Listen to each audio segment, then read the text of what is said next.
오후 시간은 우리 같이 함께 나눌 하나님의 말씀 고린도후서 2장 14절입니다.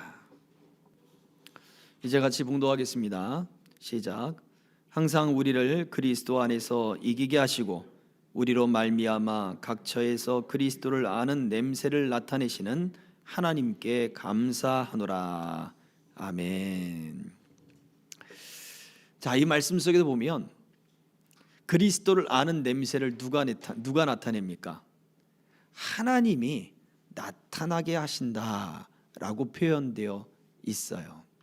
그런데 각 처소에서 각 환경에서 살아가는 것은 누가 살아가느냐? 바로 우리가 살아가는 거죠. 그래서 내가 살아가는 삶에 그리스도의 냄새 또는 오늘 오전의 말씀과 이어서 그리스도의 맛을 나타내는 바로 믿음의 맛을 가집시다 라는 뜻의 말씀 제목을 가지고 함께 은혜 나누기를 소망합니다. 우리가 오전에도 살펴보았지만 예수님은 우리를 무엇이라 하셨다고요? 세상의 소금이다 라고 말씀하셨습니다. 그런데 그 당시에 쓰여지던 소금은 오늘날과 같이 하얀 알갱이 정제되고 깨끗한 그러한 소금을 말해주지 않아요. 또 우리나라에도 천일염이라는 게 있죠. 바다에서 그 바닷물을 증발시키면서 만들어낸 천일염이 있습니다. 그것도 참 알갱이가 하얗고 깨끗하죠. 그런데 이스라엘에 가면 물론 사해 바다 그 바다에 가면 하얀 그 소금이 덩어리가 돼서 이렇게 땅에 쫙 깔려 있는 모습을 보게 돼요. 그 사해 바다 안에 이제 하얗게 깔려 있고 또 저 멀리 보면 그러한 그 소금들을 긁어내서 이렇게 쌓아 놓은 모습도 보여집니다. 그건 사해 소금이죠. 사해에서 긁어낸 소금이에요. 그런데 가까이 가보면 불순물들이 많이 껴 있어요. 그리고 그 사해 물가에서 딱 떼어낸 그 소금 덩어리 안에는 흙이며 돌이며 이런 것들이 잔뜩 있습니다. 자, 그렇다면 소금을 그 당시 이스라엘 사람들은 소금을 사해에서만 캤을까요? 그렇지 않다는 거예요. 그 사해 주변에 있는 그 계곡들, 그 형성된 계곡들에는 소금산이라고 하는 것이 있어요. 그래서 그 롯의 아내가 소금 기둥이 되죠. 그 소금 기둥이 롯의 아내가 되어진 소금 기둥, 그 기둥이 두 군데에 있습니다. 오늘날 어느 쪽에 있느냐? 바로 이스라엘 아래쪽 사해 동편이죠. 사해 서편에 그쪽에 그 에일랏이라고 하는 그 에시온 게벨, 성경에는 구약 성경에 등장하는 에시온 게벨, 그곳으로 내려가는 바로 그쯤에 사해가 거의 끝나가는 그쯤에 롯의 처 해가지고 소금 돌기둥이 산 위에 이렇게 보입니다. 그런데 언뜻 보면 사람의 형상이라 할 수 있겠지만 그냥 이렇게 봉긋하게 솟아있는 거죠. 사람이 돌기둥이 됐다? 과연 저렇게 커질 수가 있을까라는 생각이 들 그런 곳이 있고, 또 한 곳은 어디 있느냐면 요단 동편, 지금은 요르단 지역에 있는 바로 그 사해 건너편 쪽에 거기에 롯의 동굴이라고 하는 곳도 있고요. 그리고 그쪽에 그 롯의 처 기둥 해가지고 거기도 마찬가지로 뾰족하게 그 소금 기둥이 되어 있는 그 돌 기둥이 있습니다. 그래서 오늘날에는 두 군데 사해를 중심으로 요단 동편과 서편에 하나씩 이것이 바로 롯의 처다 하는 그 기둥이 두 개가 있는데, 왜 이야기를 하냐면 그 지역이 산에 그냥 봉긋하게 솟은 바위이기 때문에 그 얘기를 하는 것이 아니라 바로 그 지역 산에서 염분이 나타나기 때문에 그래요. 그 사해로 흘러가는 그 물, 그 사해 지변의 그 지형에는 염분이 있는 거예요. 그래서 물이 흘러서 그냥 물이 무조건 증발되기 때문에 염분이 남은 것이 아니라 그 일대의 지형에는 바로 흙 속에는 염분이 있기 때문에 그래요. 그래서 구약 당시 이 사람들이 이 예수님 당시에도 마찬가지지만 이 오랜 고대 사회 속에서 소금이라고 하는 것은 그저 흙덩어리, 돌덩어리 이런 것들이란 말이죠. 물론 사해에서 그 사해 바다 안에서 캐내는 것들도 있겠지만 흙덩어리, 돌덩어리 이런 것들을 서민들은 사용했을 거란 말이에요. 불순물이 잔뜩 껴 있는 거. 당시에는 이 소금이 또 중동 지방이 뙤양볕에는 굉장히 중요하잖아요. 사람의 물은 없어도 좀 이렇게 살 수 있는 기간이 늘어날 수 있겠지만 소금이 없으면 사람의 생명은 유지할 수가 없다고 이야기를 해요. 물론 물도 필요합니다. 그런데 소금은 더 중요하다는 거예요. 그래서 우리가 그 물을 벌컥벌컥 마시는 분들이 있잖아요. 하루에 그 한꺼번에 막 2리터 뭐 1리터 이렇게 막 물을 마시는 분들이 있는데 정말 조심해야 될 것은 물은 나눠 마셔야 된다는 거예요. 너무 빨리 너무 많은 양의 물을 마시게 되면 내 몸 안에 있는 소금기가 희석이 돼요. 그래서 물 중독으로 죽음에 이르게 됩니다. 갑자기 죽어요. 물을 먹다가 죽었는데 이유가 뭔지 몰라요. 바로 내 안에 있는 전해질, 이 염분 이런 것들이 너무 희석이 돼서 소금기가 없어서 죽어버리는 거예요. 건강한 사람이었는데. 그래서 건강한 물 먹는 것 조심하셔야 돼요. 물을 나눠 마셔야 되는 거예요. 그래서 하루 2리터를 먹어야 된다. 그게 사실은 과학계에서 나온 이야기가 아니라고 하더라고요. 그래서 꼭 2리터를 먹어야 된다 그런 얘기는 없대요. 한 컵씩 뭐 이렇게 적당하게 물을 뭐 하루에 7컵 뭐 이렇게 정도 먹으면 좋다고 하지요. 자, 어쨌거나 너무 과하면 좋지 않다. 그만큼 소금은 정말 중요했던 거라 고대 사회에서 이 소금이라고 하는 것은 금과도 맞바꿀 수 있는 그러한 용도였던 거죠. 그 귀한 것을 그러면 서민들이 다 먹을 수 있었을까요? 아마 그러지는 못했을지 않았을까 생각을 해봐요. 그러면 서민들은 어떤 소금을 사용했을까요? 바로 돌덩어리, 흙덩어리 그런 염분기가 있는 흙을 걷어오고 돌을 걷어다가 그거를 사용하는 거예요. 어떻게 사용할까요? 물에 담가요. 염분기가 있는 돌덩어리를 물에 담가요. 그러면 그 물에 소금이 쫙 녹아요. 소금 성분이 녹아요.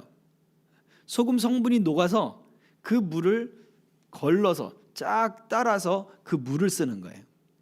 그러면 그 밑에 있는 불순물들, 찌꺼기 이런 것들을 그냥 다 그 물기 빠진 그 흙덩어리 불순물들은 그냥 갖다 버린다는 거죠. 자, 이 이야기를 왜 이처럼 길게 했느냐? 소금이 성분이 있느냐 없느냐 그 돌덩어리의 차이는 외형의 차이가 나지 않는다라는 거예요. 외형의 차이가 없어요. 맛을 봐야 혀를 갖다 대야 이게 염분기가 있구나. 이게 안테테테 소금덩어리 소금돌인 줄 알았더니 소금돌이 아니었구나. 그걸 알 수가 있는 거죠. 불순물이 껴있는 그 흙덩어리 이런 것들이 그만큼 외형의 차이로는 그렇게 구분이 되지 않는다. 오늘날 이것을 우리의 모습에 생각을 해보십시오.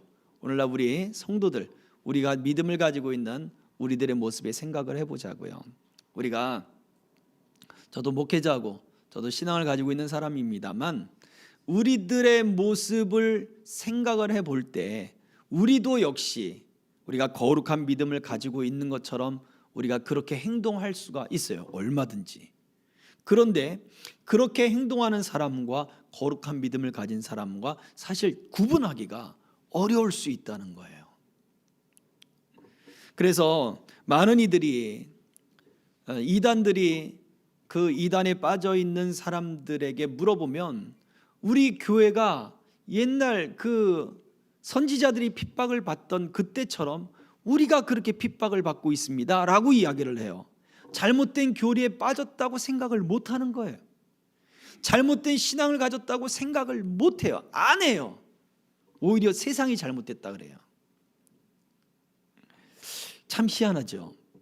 그 이유는 그처럼 외형적으로는 바로 정말 신앙을 가지고 있는지 그렇지 않은지가 구별되기가 어렵다.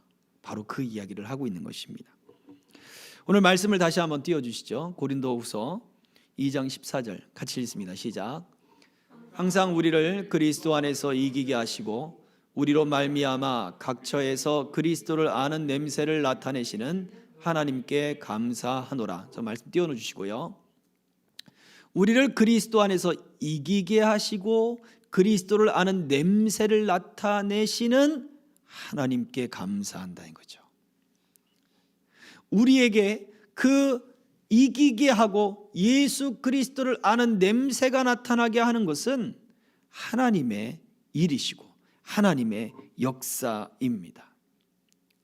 우리가 정말로 그리스도를 아는 냄새를 나타내고 그리스도의 맛을 나타내고 신앙의 맛을 나타내고 복음의 맛을 나타낸다면 우리 삶 속에 우리의 신앙 가운데 그러한 일들이 벌어진다면 세상 사람들이 야, 정말로 예수님이 계시는구나, 정말로 예수님은 하나님의 아들이시구나, 하나님이 오늘날도 살아계시는구나, 이렇게 세상이 인정을 하게 되는 거죠. 예수님 말씀하셨습니다. 요한복음 13장에 또 15장까지 이어지는 그 말씀 속에 바로 세 계명을 줄 것이고 너희가 서로 사랑하라 라고 하는 그 말씀과 메시지들을 제자들에게 했잖아요. 너희가 서로 사랑하면 이로써 너희가 내 제자인 줄 알 것이다. 예수 그리스도의 맛을 나타내는 거예요. 믿음의 맛을 나타내는 거예요. 신앙의 맛을 나타내는 거예요. 그걸 보고 야, 정말 하나님이 살아계시는구나, 야, 정말 믿음이 복이 되는구나 라고 하는 것을 바로 증거하게 된다라고 말씀을 하고 있는 것입니다. 정말로 우리가 예수를 믿는 그 믿음의 모습이 나타나지 않으면 우리가 오전에 말씀드렸던 것처럼 우리가 선한 존재가 되고 선한 일을 하지 않는다면 내가 그 말씀을 통해 내 안에 계속해서 감동이 없이 그저 판단자의 위치를 가지고 말씀을 들고 계속 판단하는 자로서만 있다라고 한다면 우리는 바리새인들처럼 천국에 들어가지도 않고 천국에 들어가려고 하는 사람들을 거리에서 막고 너는 자격이 있어 없어 이런 판단을 내리면서 우리가 심판자의 위치로 천국의 문 앞에서 사람들을 막고 있는 위선된 자들과 다를 바가 없다는 이야기예요. 민수기 18장 19절의 말씀을 같이 읽겠습니다. 시작. 이스라엘 자손이 여호와께 거제로 드리는 모든 성물은 내가 영구한 몫의 음식으로 너와 네 자녀에게 주노니 이는 여호와 앞에 너와 네 후손에게 영원한 소금 언약이라. 아멘. 보세요. 하나님은 영원한 소금 언약이다. 하나님의 그 약속들을 소금에 비유해서 부정하지 않고 또 이 소금에 비유해서 변질되지 않고 또 상하지 않게 하는, 정결하게 하고 상하지 않게 하고 녹아들어서 영향력을 미치는 바로 그러한 바로 하나님과의 약속이 바로 이러한 모습을 갖고 있다라고 말해주고 있어요. 심령이 가난한 자로부터 시작돼서 의를 위하여 핍박을 받았던 모든 사람들, 심지어 선지자들까지 바로 그러한 사람들이 이러한 맥락에서 예수님의 제자, 그런 사람들은 소금 언약 안에 있는 사람들이다 라고 말해주는 것과 같지요. 또 소금, 이미 말씀드렸듯이 서민들이 사용하던 소금은 고급진 것이 아니고 정제되지도 않고 깔끔하지도 않고 불순물이 잔뜩 끼었고 외형적으로 돌인지 흙인지 구분이 안 될 정도로 그렇게 빛바랜 존재들이란 말이에요. 그런데도 불구하고 비록 그러한 모습을 갖고 있다 할지라도 또 여전히 의를 위하여 핍박과 고난을 받는다 할지라도 심령이 가난한 그러한 상태에 있다 할지라도 제도적으로 아무도 도와주는 사람이 없다 할지라도 너희는 세상의 소금이다. 그럼에도 불구하고 너희는 믿음의 맛을 내야 된다. 그럼에도 불구하고 너희는 예수 그리스도의 냄새가 나타나도록 해야 된다. 이 말씀을 해주시고 있는 거예요. 이게 바로 소금 언약입니다. 저와 여러분들에게 하나님이 복을 주시되 무엇보다 바로 이렇게 세상으로 말미암아 변질되지 않게 하는 그 사명과 일은 우리가 어떠한 형편에 있다 할지라도 당연히 해야 될 일이라고 말해주고 있는 거예요. 심지어 에스겔 43장 24절을 보면 에스겔이 환상 중에 보았어요. 아니, 성경 안 띄었습니다.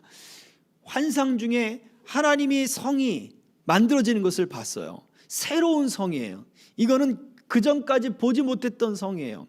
새 예루살렘이고 새로운 성이에요. 그곳에서 예배가 드려지는데 심지어 그러한 새로운 성에서 드려질 예배에서조차도 지금 제사 드릴 때 쓰는 소금을 함께 드리는 그러한 일들이 바로 그 새 예루살렘, 그 새 성전에서 드려지는 예배, 새로운 예배에서조차도 영원한 소금 언약처럼 제물과 함께 소금이 함께 드려지더라는 거예요. 무슨 이야기를 하고 있습니까? 영원히 우리가 하나님 앞에 마지막 세상의 종말이 오는 그때까지 우리는 하나님 앞에 영원한 소금 언약이라 하시는 이 말씀이 적용된다는 거예요.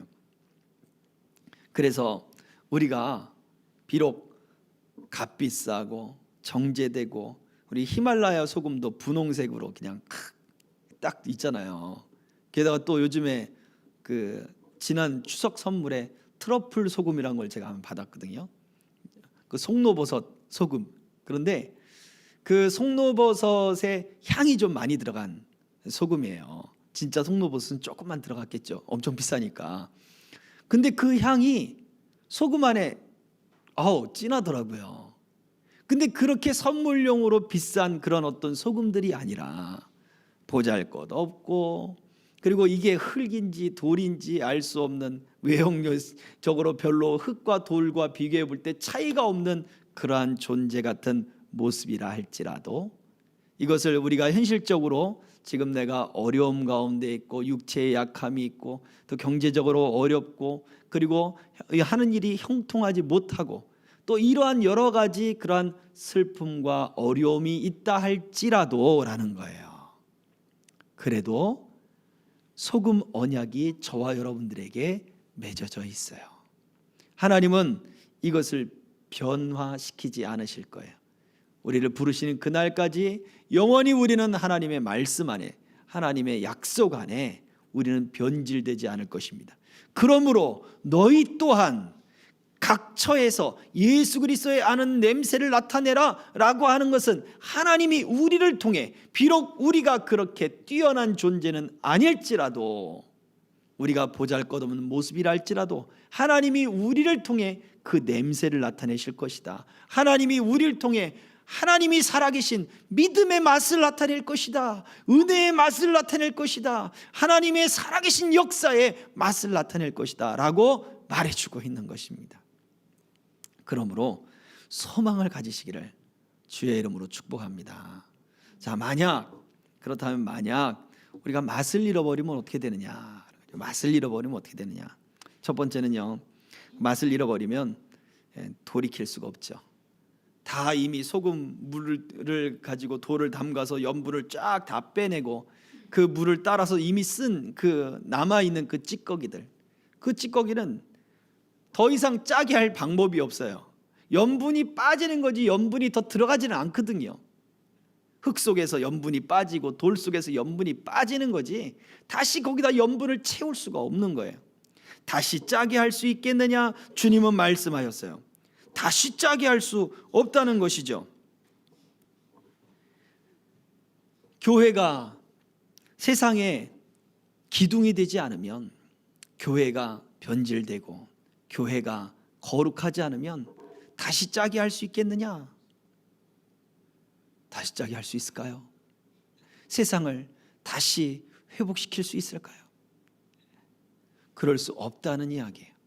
성도가 교회의 구성원이 되고 교회가 되는 그 성도가 또는 목회자가 우리가 은혜를 잃어버리고 예수님을 다시 십자가에 못 박아버리는 그러한 죄를 저질렀다. 과연 그러한 상태의 사람이 다시 맛을 낼 수 있을까요? 그럴 수 없다는 이야기예요. 히브리서에는 무서운 이야기가 있습니다. 바로 우리가 한번 은혜의 비춤을 얻고 그 은혜를 잃어버리면 다시 예수 그리스도를 십자가에 못 박게 해서 우리로 구원할 수 없다는 이야기예요. 예수님의 구원은, 이 땅에서 베푸신 구원의 역사는 오직 한 번이에요. 우리는 그 예수 그리스도를 믿음으로 받아들이고 믿고 우리가 삶을 살아가는 것입니다. 그러므로 한번 김이 쫙 빠진, 염분이 빠진 그 소금은 다시 짜게 할 수 없습니다. 다시 돌이킬 수 없음을 우리는 기억해야 돼요. 그때가 반드시 올 것입니다. 하나님의 심판은 도둑같이 온다 그랬어요. 그러므로 정신을 차리고, 그러므로 세상을 분별하며 하나님이 기뻐하시고 온전한 뜻이 무엇인지를 끊임없이 묻고 추구하고 그러한 믿음의 삶을 살아가는 것이 우리의 모습이어야 됩니다. 두 번째, 맛을 잃어버린 소금은 거절당하는 것이죠. 누가복음 14장 35절의 말씀을 같이 읽어보겠습니다. 누가복음 14장 35절 시작. 땅에도 거름에도 쓸데없어 내버리느니라. 들을 귀가 있는 자는 들을지어다 하시니라. 마태복음 5장 13절도 오늘 오전에 읽었던 말씀도 동일한 이야기를 하죠. 같이 읽습니다. 시작. 너희는 세상의 소금이니 소금이 만일 그 맛을 잃으면 무엇으로 짜게 하리요? 후에는 아무 쓸데없어 다만 밖에 버려져 사람에게 밟힐 뿐이니라. 자, 거절당하는 겁니다. 밖에 버려지는 거잖아요. 안으로 들어오지 못하고 밖으로 던져지는 거예요. 예수님은 천국의 비유에서, 많은 비유에서 바깥 어두운 데로 쫓겨남을 당할 것이다 라고 하는 비유들을 들으셨었어요. 바로 그러한 상태가 되는 것입니다. 우리가 맛을 잃어버리면 거절을 당해요. 지금 예수님은 이 산상수훈을 통해 무엇을 말해주고 있어요? 하나님의 집에 거하는 사람들, 천국의 백성들, 예수님의 참 제자들, 그들의 삶을 이야기하는데 그 안에 들어오지 못하도록 거절을 당했단 말이에요. 하나님의 집에서 쫓겨남을 당하는 것이고 천국의 백성으로부터 쫓겨남을 당하는 거예요. 우리가 예수 그리스도의 맛을 잃어버리면, 참 믿음의 맛을 잃어버리면 우리는 하나님으로부터 거절을 당하고 쫓겨남을 당하는 거예요. 천국의 시민, 하나님의 백성, 그건 우리가 생각할 때 착각이라는 거죠. 예수님은 나더러 주여 주여 하는 자마다 다 천국에 올 자가 아니라고 말씀하셨어요. 우리는 또 지난주의 말씀 속에 예수님은 자기를 믿은 유대인들에게 말씀하셨어요. 너희가 내 말에 거하면 너희가 내 참 제자가 될 것이라 그랬어요. 자기가 믿었어요. 아, 예수님, 나는 이제부터 예수님을 믿기로 했습니다. 그건 자기의 믿음이지 예수님이 주신, 하늘로부터 주신, 하나님이 주신 천국의 믿음은 아니었단 말이에요. 우리는 이러한 생각들을 잊지 말아야 할 것입니다. 밖에 버리워질 수 있는 상태가 되어버리는 거예요. 그리고는 어떻게 버립니까? 아무 쓸데없어 내버리느니라. 파멸에 이르러버리는 거죠. 쓸데가 없으니까. 맛을 유지하고 있으면 볼품이 없어도, 맛을 유지하고 있으면 비록 흙과 같은 존재라 할지라도, 맛을 유지하고 있으면 굴러댕기는 돌과 같을지라도 쓸데가 있는데 맛을 잃어버리면 쓸데가 없다는 거예요. 결국 밖에 버리워져서 거절당한 후에 버려져서 그 다음 어떻게 합니까? 사람들에게 짓밟힐 뿐이다 라고 말씀하죠. 파멸에 이를 것이다. 그 결과가 파멸이다 라고 말해주고 있습니다. 말씀을 정리하려고 해요.